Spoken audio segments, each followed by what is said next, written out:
Hello friends, welcome to Nagu Mahi channel. ಇವತ್ತಿನ recipe ಒಂದು simple ಆಗಿರುವಂತಹ ಮೊಸರನ್ನ. ಸಿಂಪಲ್ ಅಂತ ಕೇರ್ಲೆಸ್ ಮಾಡಬೇಡಿ. ಇವತ್ತು ನಾನು ತೋರಿಸ್ತಿರುವ ರೀತಿಯಲ್ಲಿ ಟ್ರೈ ಮಾಡಿ. ಒಂದ್ಸಲ ತಿಂದರೆ ಮತ್ತೆ ಮತ್ತೆ ಕೇಳಿ ತಿಂತೀರಾ, ಅಷ್ಟು ಚೆನ್ನಾಗಿರುತ್ತೆ. ನಾನು ಮಾಡುವ ಥರ ಸೇಮ್ ಟು ಸೇಮ್ ನೀವು ಟ್ರೈ ಮಾಡ್ಕೊಳ್ಳಿ, ತುಂಬಾ ಚೆನ್ನಾಗಿ ಬರುತ್ತೆ. ಸೊ ಹಾಗಾದರೆ ಬನ್ನಿ ಮಾಡುವ ವಿಧಾನನ ನೋಡ್ಕೊಳ್ಳೋಣ. ಇವಾಗಂತೂ ಸಮ್ಮರಿಗೆ ಬಿಸಿಲಿಗೆ ಸೂಪರಾಗಿ ಇರುತ್ತೆ. ಒಂದ್ಸಲ ಟ್ರೈ ಮಾಡಿ ನೋಡಿ ಈ ಮೊಸರನ್ನ. ಇವಾಗ ಸ್ಟವ್ ಆನ್ ಮಾಡ್ಕೊಳ್ತಾ ಇದ್ದೀನಿ. ಒಗ್ಗರಣೆಗೆ ಒಂದು ಪ್ಯಾನ್ನ ಇಟ್ಕೊಂಡಿದ್ದೀನಿ. ಪ್ಯಾನ್ ಇವಾಗ ಸ್ವಲ್ಪ ಬಿಸಿ ಆದಮೇಲೆ 1 ಟೇಬಲ್ ಸ್ಪೂನ್ ಆಗೋಷ್ಟು ನಾನಿವಾಗ ಎಣ್ಣೆನ ಹಾಕ್ಕೊಳ್ತಾ ಇದ್ದೀನಿ. ಎಣ್ಣೆ ನೋಡಿ ಸ್ವಲ್ಪನೇ ಹಾಕ್ಕೊಳ್ತಾ ಇದ್ದೀನಿ. ಎಣ್ಣೆ ಬಿಸಿ ಆದಮೇಲೆ ಒಂದು ಅರ್ಧ ಸ್ಪೂನ್ ಆಗೋಷ್ಟು ನಾನಿವಾಗ ಸಾಸಿವೆನ ಹಾಕ್ಕೊಳ್ತಾ ಇದ್ದೀನಿ. ಸಾಸಿವೆ ಸ್ವಲ್ಪ ಚಟಪಟ ಅಂತ ಸಿಡಿದ್ಮೇಲೆ ಒಂದು ಅರ್ಧ ಸ್ಪೂನ್ ಆಗೋಷ್ಟು ಇವಾಗ ಜೀರಿಗೆನ ಹಾಕ್ಕೊಳ್ತಾ ಇದ್ದೀನಿ. 1 ಸ್ಪೂನ್ ಆಗೋಷ್ಟು ಕಡಲೆಬೇಳೆ ಮತ್ತು ಒಂದು ಅರ್ಧ ಸ್ಪೂನ್ ಆಗೋಷ್ಟು ಹೆಸರುಬೇಳೆನ ಹಾಕಿ ಚೆನ್ನಾಗಿ ಫ್ರೈ ಮಾಡ್ಕೊಳ್ಳೋಣ. ನೋಡಿ, ಇದನ್ನು ಕೆಂಪಗಾಗಿ ಫ್ರೈ ಮಾಡ್ಕೊಳ್ಬೇಕು. ಕಡಲೆಬೇಳೆ ಹೆಸರುಬೇಳೆ ಫ್ಲೇವರ್ ಅಂತೂ ಮೊಸರನ್ನದಲ್ಲಿ ತುಂಬಾ ಚೆನ್ನಾಗಿರುತ್ತೆ. ನೋಡಿ, ಇವಾಗ ಸಿಮ್ಮಲ್ಲಿ ಇಟ್ಕೊಂಡು ನಿಧಾನವಾಗಿ ನೀಟಾಗಿ ಫ್ರೈ ಮಾಡ್ಕೊಳ್ತಾ ಇದ್ದೀನಿ.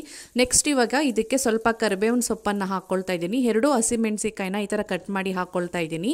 ನೆಕ್ಸ್ಟ್ ನಂತರ ಒಂದೇ ಒಂದು ಬ್ಯಾಡಗೆ ಮೆಣಸಿಕಾಯಿನ ಹಾಕ್ಕೊಳ್ತಾ ಇದ್ದೀನಿ. ಬ್ಯಾಡಗೆ ಮೆಣಸಿಕಾಯಿ ಫ್ಲೇವರಿಗೋಸ್ಕರ ಅಷ್ಟೇ, ಒಂದು ಒಳ್ಳೆ ಫ್ಲೇವರ್ ಬರುತ್ತೆ ಒಗ್ಗರಣೆಗೆ.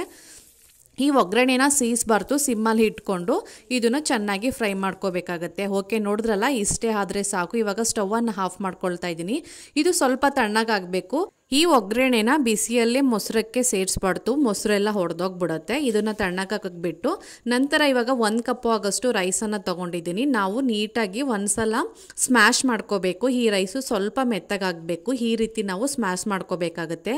ಈ ರೈಸನ್ನು ಬಿಸಿ ಇದ್ದಾಗಲೇ ಸ್ಮ್ಯಾಶ್ ಮಾಡಿಕೊಂಡ್ರೆ ನಮಗೆ ತುಂಬಾ ಈಸಿ ಆಗುತ್ತೆ. ನೋಡಿದ್ರಲ್ಲ, ನಾನು ಇವಾಗ ಈ ರೀತಿ ರೈಸನ್ನು ರೆಡಿ ಮಾಡಿ ಇಟ್ಕೊಂಡಿದ್ದೀನಿ.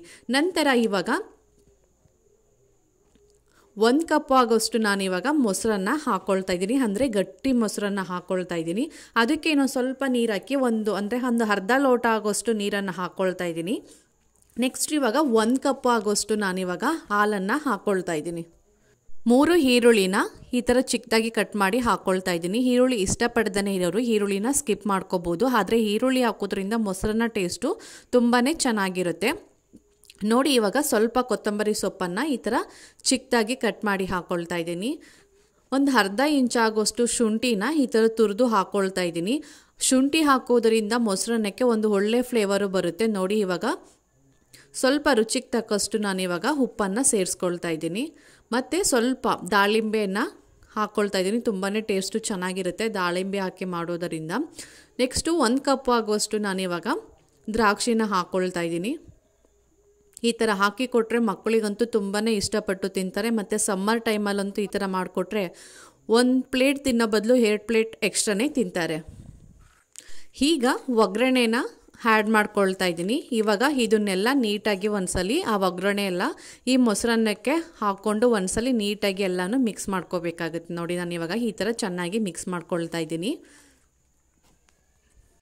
ಹಾಲು ಏನಕ್ಕೆ ಹಾಕುವುದು ಅಂದರೆ, ಏನಾದರೂ ಮೊಸರಲ್ಲಿ ಹುಳಿ ಅನಿಸಿದ್ರೆ ಈ ಹಾಲು ಹಾಕೋದ್ರಿಂದ ಆ ಹುಳಿ ಕಡಿಮೆ ಆಗುತ್ತೆ.